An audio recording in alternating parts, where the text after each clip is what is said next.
अपेक्षाएं आपसे। और पिछले 6 वर्षों से जो विवाद चल रहा था, उस विवाद को खत्म करने का समय आ गया है। हमारे छात्रों के भविष्य के साथ जो खिलवाड़ किया जा रहा था, उस खिलवाड़ को बंद करने का समय आया है। और इसलिए माननीय शिक्षा मंत्री जी से मैं कहना चाहूंगी कि क्या जरूरत थी, जब हमारे देश के तमाम बड़े बड़े इतिहासकारों ने लिखित रूप में सरकार के पास में ये भेजा था कि ये जो चल रहा है उसको तुरंत बंद कर दिया जाना चाहिए। तब मैं माननीय शिक्षा मंत्री से पूछना चाहूंगी कि क्या जरूरत थी आपको, क्यों नहीं आपने तत्काल उन किताबों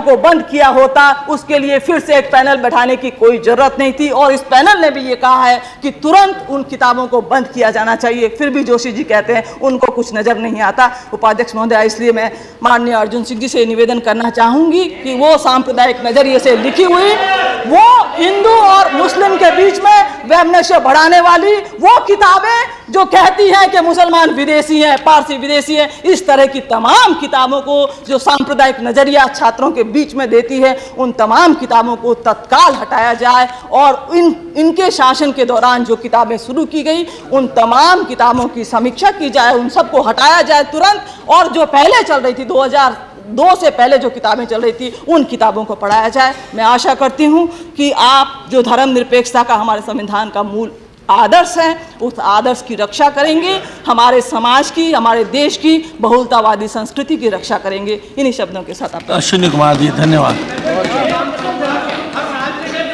पढ़ाई जा रही है उनकी जांच होनी चाहिए। पश्चिम बंगाल, केरल, सब जगह जो जो पुस्तकें पढ़ाई जा रही हैं सबकी जांच और समीक्षा होनी चाहिए। अभी क्वेश्चन है, अभी कोई क्वेश्चन नहीं देंगे। अभी अश्विनी कुमार जी की टाइम है। Under what rule? There is no rule. Please sit down. You can't interrupt like this. I will not accept interruption like this. आप क्वेश्चन लिख के भेज दीजिए, मैं जवाब भेज दूंगा। बोलिए Ashwini Kumar. Thank you, Mr. Vice No, Chairman. this is not fair.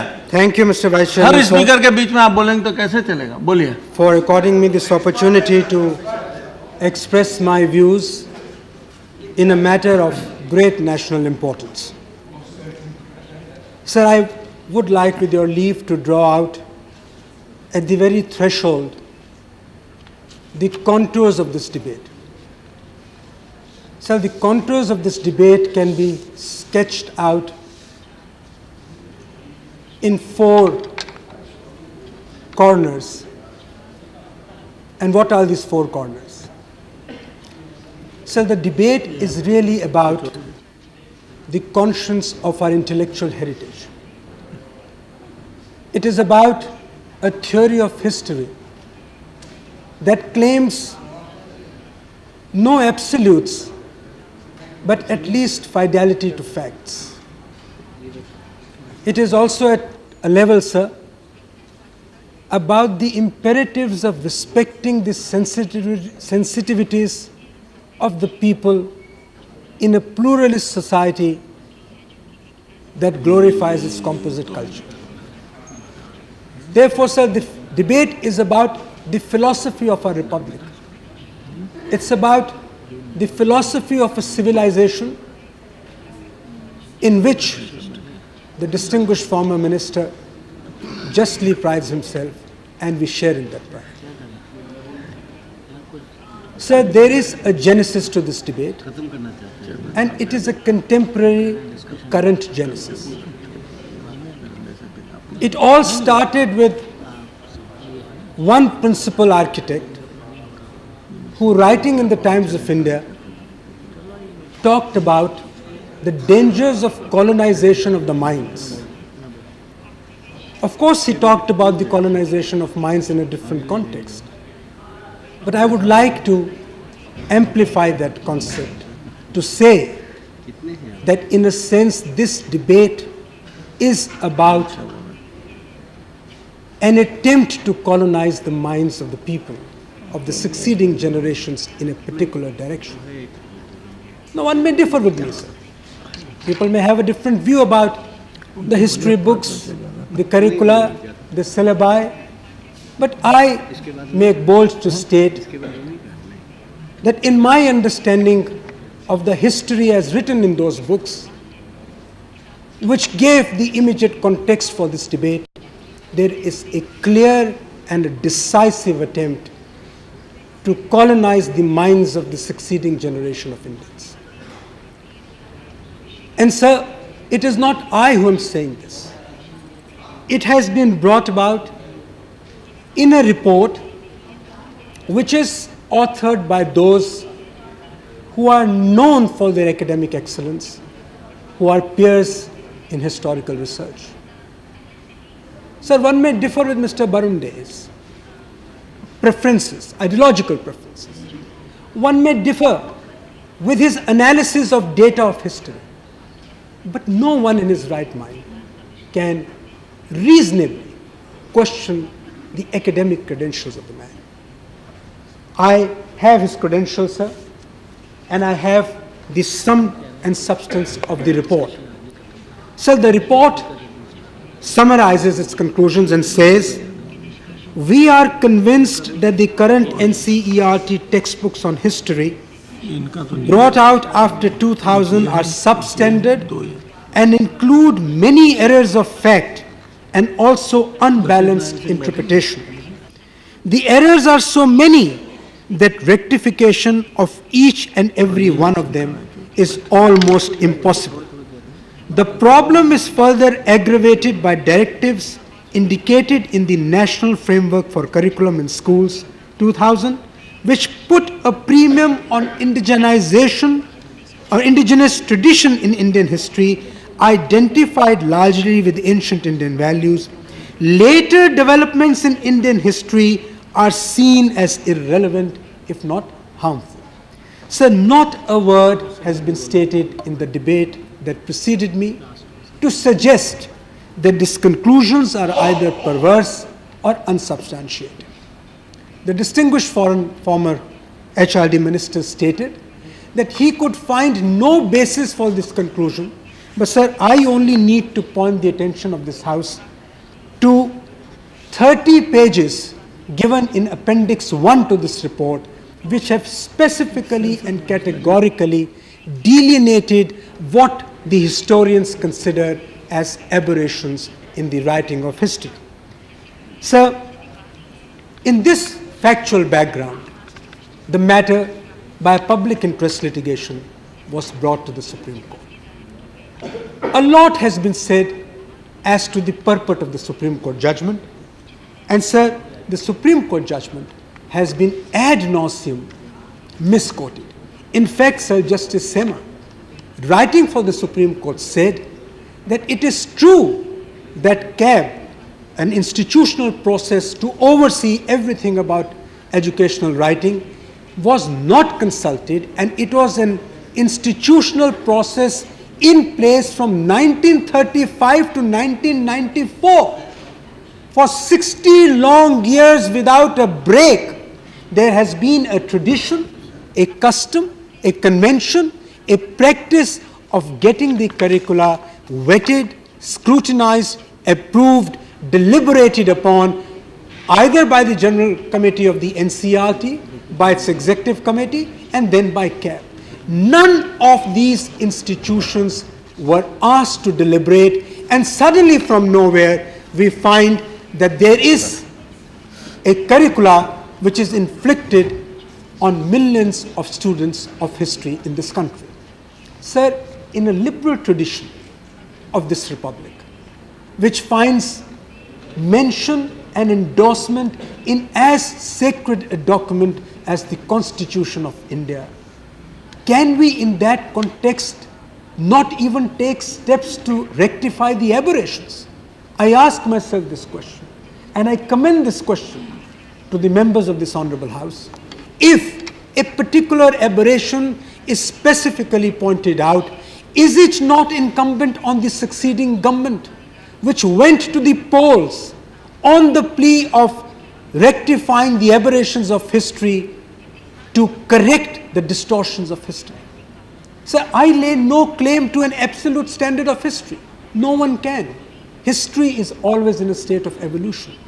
History is evolved as societies evolve. As democracies mature, people give their own imprint to historical processes. Therefore, no one claims absolutes in history. But fidelity to facts from Karl Popper to E.H. Carr to Gibbon to Romila Thapar to A.L. Basham to Nizami to Irfan Habib. This has been the tradition. Fidelity to facts is never compromised. And my respectful submission for consideration of this House on a matter of grave national importance is, have we prostituted facts? Have we suborned facts of history? And have we deliberately done them? It is my case, it is the case of my party, and we went to polls on that case, and we got amended partly on this plea that yes, there has been a decisive, a conscious distortion of historical facts.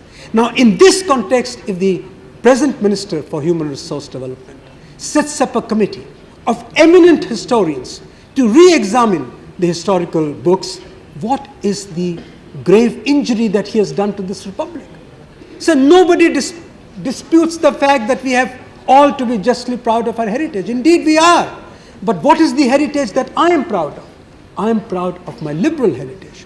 I am proud of my secular heritage. I am proud of objectivity in intellectual thought. I am proud of a theory of history that taught many, many people of our generation that you cannot consciously misstate facts and suborn historical facts. Sir, this is the overarching theme of this debate.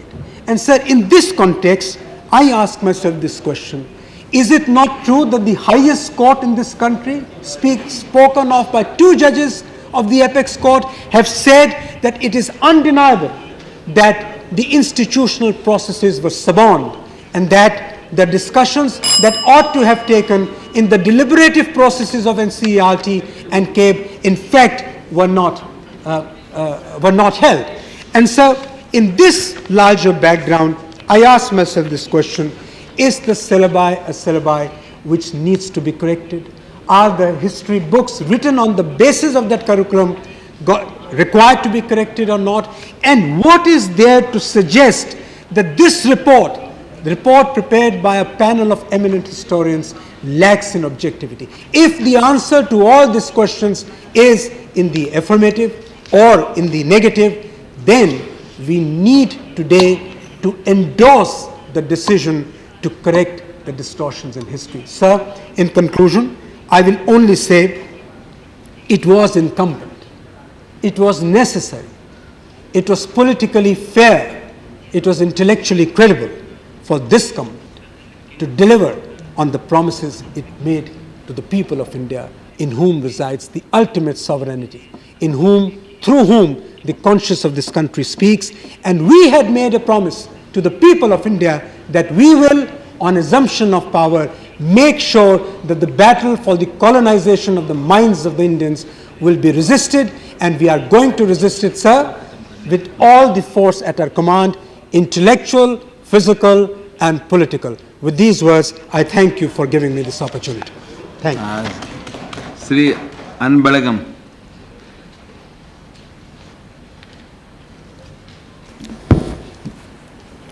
மாண்புமிகு துணைத் தலைவர் அவர்களுக்கு மாலை வணக்கம். எதேச்சிகரமாக கல்விக் கொள்கையையும் பாடத்திட்டத்தையும் மாற்றி அமைப்பு தொடர்பான இந்த விவாதத்தில் அனைத்து இந்திய அண்ணா திராவிட முன்னேற்ற கழகத்தின் சார்பில் கலந்து கொண்டு எனது கருத்துக்களை முன்வைக்க விளைகின்றேன். ஒரு சாதாரண தொண்டனான என்னை இந்த மாவட்டத்தின் உறுப்பினராக்கி அழகு பார்த்த மாண்புமிகு தமிழக முதல்வர் புரட்சித் தலைவி அம்மா அவர்களுக்கு இந்த நேரத்தில் நான் நெஞ்சார்ந்த நன்றியை சொல்ல கடமைப்பட்டுள்ளேன். ஒரு நாடு வளமாக இருக்கவும் வளர்ச்சிக்கு முக்கியமான கருப்பொருள் கல்வியாகும். அந்த கல்வி சிறப்படைய பாடத்திட்டங்கள் சிறப்பாக அமைய வேண்டும் அல்லது அமைக்கப்பட வேண்டும். இதற்கு மாநில அரசுகள் மட்டும் பங்கெடுத்துக்கொள்ள என்று நினைக்கக்கூடாது. மத்திய அரசும் உறுதுணையாக இருக்க வேண்டும். கல்வி என்பது மாணவர்களின் வாழ்க்கை பிரச்சனையாக இருப்பதால் இதில் எந்தவித காலத்திலும் எந்த இடத்திலும் அரசியல் புகுத்தக்கூடாது, அதே நேரத்தில் வரலாற்றையும் மறைக்கக்கூடாது என்பதில் எங்கள் இயக்கத்திற்கு மாறுபட்ட கருத்து இல்லை. அதே நேரத்தில் கல்விக் கொள்கையையும் பாடத்தையும் பற்றி பேசும்போது ஒரு குறிப்பிட்ட காலகட்டத்தை மட்டும் எடுத்துக்கொள்வது சரியான அணுகுமுறை அல்ல என்பதை இந்த நேரத்தில் நான் சொல்ல கடமைப்பட்டிருக்கின்றேன். மத்திய அரசு அடிக்கடி கல்வித்துறையில் மாற்றங்கள் கொண்டு வருவது பற்றியும் பேசப்படுகிறது, அடிப்படை மாற்றம் பற்றியும் பேசப்படுகிறது. ஆனால் இதற்கெல்லாம் மூல காரணம் என்ன என்பதை நாம் மறந்து விடுகிறோம். 1976ஆம் ஆண்டு வரை கல்வியானது மாநிலங்கள் பட்டியலில் இருந்த நிலை மாறி அது பொது பட்டியலுக்கு வந்த பிறகுதான் அப்பொழுது இருந்த காங்கிரஸ் அரசாங்கம் அந்த அதிகாரத்தை கையில் எடுத்து மாநிலங்களின் அதிகார வரம்புக்குள் உள்ளே நுழைய ஆரம்பித்தது என்பதை இந்த நேரத்தில் நான் சுட்டிக்காட்ட கடமைப்பட்டுள்ளேன். மத்திய அரசு எதேச்சைகரமாக கல்விக் கொள்கை மற்றும் பாடத்திட்டத்தை வகுத்திட அடிப்படை காரணமே அதிகார குவிப்பு என்பதை